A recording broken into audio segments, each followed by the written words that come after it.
Live from the Scripps Studios, this is 10 News. We start with breaking news in La Mesa, the huge police response to a social media threat against Helix High. I'm Virginia Cha. And I'm Melissa Messiha in for Jason Martinez. Let's get right to 10 News reporter Jared Aarons, who's live at the school. Jared, police are saying that this whole thing was a hoax? Yeah, Melissa, Virginia, the threat that was on Snapchat, just a joke, but no laughing matter for La Mesa police. They moved every available officer and detective off of whatever they were working on and onto this investigation to make sure that Helix High was safe. And that took up a lot of manpower. Police officers swarmed this school this morning, and there were several cars still on campus all day long. Helix High, though, never went on lockdown. The police quickly found and detained the two students who posted that threat. They tell us neither kid had any weapons or even any access to weapons, but it caused quite a stir on campus. The teachers are fearful, the students are fearful, and Helix High School did a great job of getting us involved right from the beginning.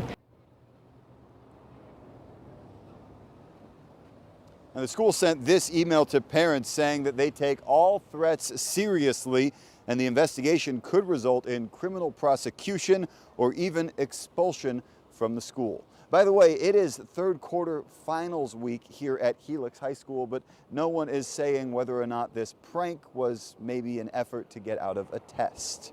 Live in La Mesa, Jared Aarons, 10 News. It will be interesting to find out. Thank you, Jared. Now, 10 News found out about this story from a news tip. If you have a story you'd like us to cover, send us an email to tips@10news.com.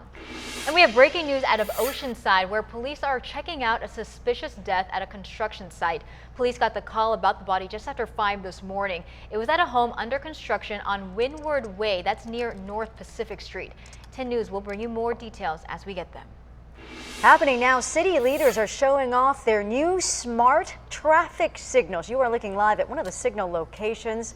This is near the Bevmo on Rosecrans. The city has installed adaptive traffic signals in Point Loma and the Midway area to improve traffic flow. These smart signals can actually talk to one another to adjust lights, which can help speed up traffic. Since they've been installed, they started last fall, the signals have cut the commute by as much as 25%. We're staying on top of this and we'll bring you some more details here shortly. Developing story now, a live look at the U.S. House of Representatives. Some of the lawmakers there, they've been at it all night battling, lawmakers fighting over their Republican plan to repeal and replace the Affordable Care Act. ABC's Lana Zach is in Washington with the nation's top healthcare groups denouncing that new plan. An all-nighter on Capitol Hill as the battle over Republican health care forged ahead. Costs are skyrocketing. Deductibles are going through the roof. And this is what you've come up with. This is a bad joke. One committee going until 4 a.m., another working through dawn and a full 24 hours. Buckle in, because we will go until we're done with the amendments. Democrats pulling out all the stops, doing everything possible to derail the new GOP bill. I guess if we have to stay all night, I'll stay all night to offer my amendment. I don't think it's junk.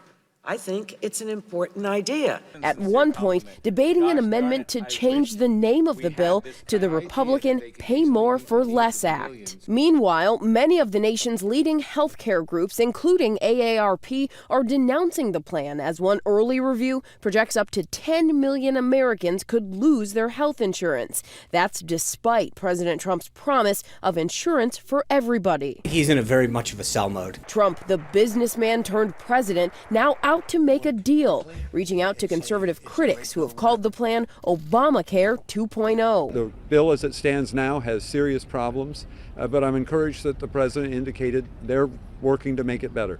The American Medical Association wrote a letter to Congress citing an expected decline in health insurance coverage and potential harm to vulnerable patients. But one conservative group has launched a $500,000 TV ad blitz to support the plan.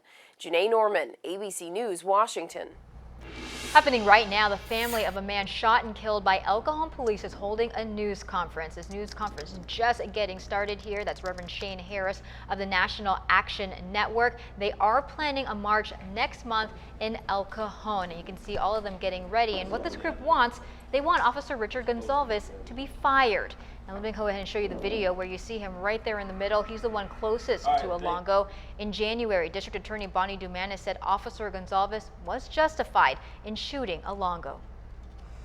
We have a breaking news update from Rolando, where police are now looking for the man who just started firing shots into this hookah lounge. This is the Blue Nile Hookah Lounge. It opened up recently on El Cajon Boulevard. There were customers inside last night when the man walked up. He was wrapped in a blanket, pulled out a gun. Everybody inside ran for cover.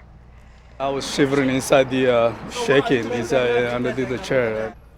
Despite the hail of bullets, no one was hurt. The shooter just walked away after firing those shots. The bullets, you can see, left holes in the walls of the hookah lounge as well as some cars in the parking lot. Police are not sure why that business was targeted. They are checking security footage to get a better look at the shooter. We have a breaking news update for the El Cajon convenience store that collapsed this morning. And we brought it to you live on 10 News at 5 a.m. Our 10 News breaking news tracker was there when part of the awning collapsed at the Superstar Market on 1st and Main Street. The good thing, it didn't hurt anybody, but it did break a water pipe and part of an ice machine. Building inspectors are there checking out the damage. And a developing story here. Layoff notices have been mailed out to San Diego Unified employees, letting them know they may be out of work soon. The layoffs are to make up for a $124 million budget deficit. Mimi Cameron is one of the employees who got a notice. She's a school safety officer at Porter Elementary, and she says it is her dream job. She loves working with kids and keeping them safe. And they would tell you, oh, Officer Cameron, I can go tell her, you can tell me anything, sweetie. Nothing you do will ever change the way I feel about you. Cameron says she was also laid off back in 2008. She says she will start looking for another job, but she is hoping something changes. Some of the layoff notices could be rescinded before the next school year. And we did call the district to find out how many employees received notices. Right now, we are still waiting to hear back. We have some new developments in the Marines' nude photo scandal. The House Armed Services Committee will be briefed on the investigation a week from today. Now, lawmakers say that briefing will be closed so the Commandant of the Marine Corps can talk freely about what he knows so far about the investigation. Just yesterday, 2 women who say their photos were posted on the Facebook group known as Marines United. You can see they talked publicly. The group featured pictures of naked and semi-naked and clothed civilian and military women, followed by vulgar comments for some of them. We will not be silenced. As a rape survivor, I can tell you that this exact behavior leads to the normalization of sexual harassment and even sexual violence. The women want others to come forward. They didn't say whether they will press charges. You can see attorney Gloria Allred there in the middle is representing them. Happening today, firefighters are standing on street corners around the county with their boots in hand. 800 firefighters from 30 different departments are taking part in the 18th annual Firefighter Boot Drive.